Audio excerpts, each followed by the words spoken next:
再问了一句说，那为什么不干脆省事一点，简单一点，就普发个现金嘛，1人1万嘛？而且因为相关民调也都超过50%的民众认为说，你就是发现金普发就好嘛。那虽然说你什么要排富，可是你真正那个富的那个能有多少？那也有人就是说，你真正那些那么顶端的那些人，他光是缴税都给你吐出来了，对，你在乎那1万块，对。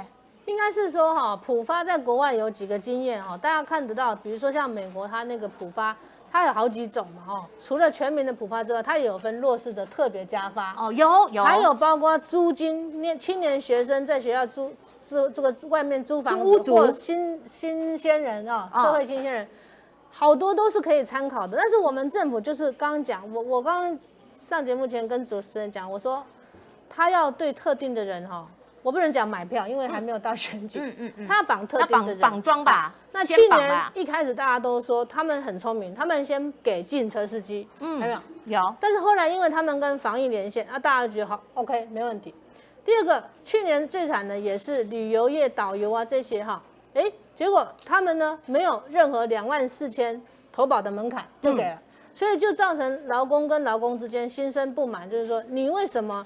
不用设24000投保门槛，然后我在职业工会要设24000门槛，对，所以去年就已经发生，他们对于这种设定不同对象呢，这个从宽认定，或者是给予他专案性的快速处理。那另外劳工就好像不受影响。好，那去年我们不讲，去年疫情没有这么惨，对，而且去年影响的行业也没有这么全面。是，那今年就倒过来了嘛，今年是政府3级警戒的强制停业哦。对。现在很多像运动中心嘛，像美容美发啦，很多这种比较小型的工作坊的劳工是被你政府强制按摩啊、接触那种对都不能。这个在都会型里面，很多人是靠这个，像美甲师，很多像那个外配啊，他们学的专业，还有我讲的按摩啊或等等，都是这样的部分。那这些人现在他要往哪里去？对，那所以政府就先框第一个，他最快通过的就是职业工会这个，自营作业者从这个24000，然后1万块这也是第一时间被我们冲破。我就跟劳动部开记者会，我就轰他嘛，我说这个自营作业者这个24000这件事情的门槛是颠倒的，需要的人投保薪资可能超过24000，对，所以很快这个就被他采纳。只是呢，他们就讲说还是要分1万跟3万，那前提就是他因为预算的总量。所以这个我还是要强调哈，整个我们立院审议的这一次新增加的2500多亿了，对，2500多亿，快要将近2600亿啦。对，2600亿里面呢，给职业工会这个大概就是400多亿，这400多亿跟去年的300多亿加起来，就是这一批能够照顾到就是100出头万人而已，好，那。政府一直说他已经照顾到这个700多万人了，我每次都一直在看那个数字，对，700多万，到底是30万吧？到底是哪里？对，跟我有落差哈。对，他就是把预估会受减班休息的受雇劳工这一块算进去。哦，那算进去这一块人呢，他原来是希望给他们4万块左右的员工薪资补贴嘛，只是透过雇主来发下去。那我说成效是不彰，对啊，不是说政府没有想到，所以如果把劳工这一块想清楚的话呢，他已经接近劳工的普发，对，接近普发哦。那只是说全民普发跟劳工普发概念上还是不一样，不一样啊。那我知道像国民党提到的普发，它就没有排富嘛。对。那我们的观点是说，如果像所得我不要讲50万，我如果设定所得在140万以上，140万以上。作为一个门槛，也许真的是比较合理的。对，为什么？因为像政府现在很多的补助包括一些像权益基金的补助，那相关的这个家户型的这个需求里面设定的门槛里面，都有一个大概140几万以上作为一个标准。这个不影响很多人，但是这个会让比较高端的人呢，他就不用去拿这1万或3万嘛。对，也许这些人拿到，他也会捐回去给社会。只是说这个就是在排富里面的概念，那终究政府就是不接受了，它还是以分行业，然后分这个层次那层次里面有一个最弱势的就是急难纾困。对，那急难纾困呢，去年也发生一些状况，就是原来设定给的这个对象呢，本来也是没有要有这个相关的资料佐证嘛啊。那一开始去年也是。这个在聊天室大家全部都普发，我都还没问呢，就是全部加一，我加一就说要普发啦，是普发，但目前来不及直接处理普发哈，就处理劳工普发这件事情，所以无预定雇主的劳工大概是100多万人，400亿已经下去了。第二块就是减班休息或者是营运受冲击50%以上的劳工，可能会有4万块薪水的补贴。这个算进去，受影响行业哈，抓几个行业去抓进去，大概也有几百万人了。对啊，那再来就剩下你这2个都没有的呢，它就叫做急难救助的纾困。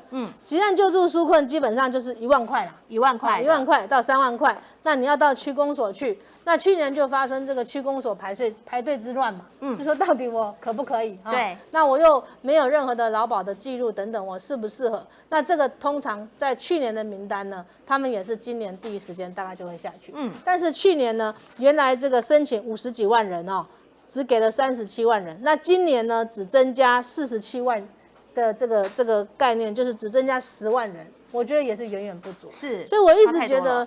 行政院在估算这个国人受冲击的这个影响，想的跟实际的落差非常的大。所以他们是不是也就是关在办公室里面看数字一样？我想不是只有关在办公室看数据，就是整体上大家都觉得怎么会差这么脱节的这么严重呢？就是说大家都觉得说以这个主计处算的这个所得中位数哈，然后用去年来算，所以他们大概把它想成大部分的人的所得的等级是这样子啊。那这个冲击的直接影响性，它会在落后1个月到2个月会回馈到数字去。你等着看现在这个财税单位，你拿到这个很多企业的这个发票要做回缴，然后要做这个结算的时候，你就可以看到数字了。对。那你们这个都落后人家2个月。对。所以我觉得它这个滚动是今天只是4.0，它在2500多亿里面的框列里面去做处理，那剩下的1600亿啊，当时在国会就在讲说。已经修法让大家可以用到8400亿的额度，那这次通过就大概66300亿，还剩下1000多亿嘛，对，那1000多亿就有人这个我知道国民党团就是说那1000多亿来做普发，对，那我觉得这个就是第2波的银弹了啊，那我们还是要很强调，如果到9月8月你解封的机会不高，你疫苗施打的不够快，这个就是半年左右的。最后的这个余款呐，对，最后的救命钱要怎么花？半年的就对，要怎么用，还是很需要这个政府跟现在我们的各地方哈，很多立委他们在地方都知道现况很惨嘛，怎么样在做这个调整，有机会来做一些精进的改变。你说委员，你说地方很惨，是真的很惨。今天我看到在南投有企业，他回馈地方哦，他说政府不做，我来做。政府帮不到的这些人，就是我们刚刚提到的啊，他没有劳保，没有加入工会的这些人，只要资格符合，他每人发1万，这个是在地的企业，他回馈在地的哦，就是几个好像3个乡镇吧，这样。那我要讲说，你看到商人现在在做的事，还有艺人，比如贾永杰，每次他能就拼命捐医疗物资，你会觉得说怎么了？这艺人商人在做官员的事，然后官员现在在做艺人的事，应该是说还有一块我们大家还没有去细究，就是地方政府啦。对，我知道像台北市的地方政府的这个用灾难准备金，对，也挹注了不少钱去扩大做像安心上工计划。安心上工呢，概念就是说，我不管我以前是劳保什么保，我都不管。我现在真的有需要，那我需要去登记一下，成为上工。对，上工就是做一些公共利益相关的，有一些人都去做防疫的部分。那这个部分呢，政府就会用基本工资乘以这个6小时啊，给你一些这个部分。这样的一个钱是谁在出？很多都是由地方政府自己想办法。那这个是台北市，新北市也是，他利用人家这个就是纾困的这个捐助基金1亿多嘛，对，他也把它修正。给他这个辖内哈，就是没有领到任何政府的这个部分呢，他就来给你哈。那我觉得地方政府都很有心，就是他知道总的大饼里面大概没办法所有人都照顾到，对，但他最知道他的辖内哪一些人是弱势，最需要照顾，哪一些地方冲击最大的，对。像我们现在只要去看夜市，以前靠夜市工作的人有多少？现在这一批人都算得出来了，我看是几万人以上的。这些人就顿时没工对，作那这些失业人你说他一定要保职业工会吗？来不及了，他要4月30号以前保的人。对。那我就没保到哈，那你要去哪里？对对。那第二个就是我如果在急难纾困里面，我现在如果家里有一些人，加起来我可能这个所得还有一些人有存款，我可能就被踢出去，怎么办？终究这些要有人来补，就是地方政府。那第二，你刚刚讲企业啦，或者是艺人啊，对，那他们的这个出发点都是看到政府动作慢。对。第二个，政府的门槛设定条件好像是要把人排除，不是要把人收进来。是。所以他们就流程那么冗长。是。那行政作业也不能怪，就是公务员他作业上该跑的流程要跑啦，他就是照章办事嘛。对了，要照这个程序做完，等他做完，很多事情就已经发生了。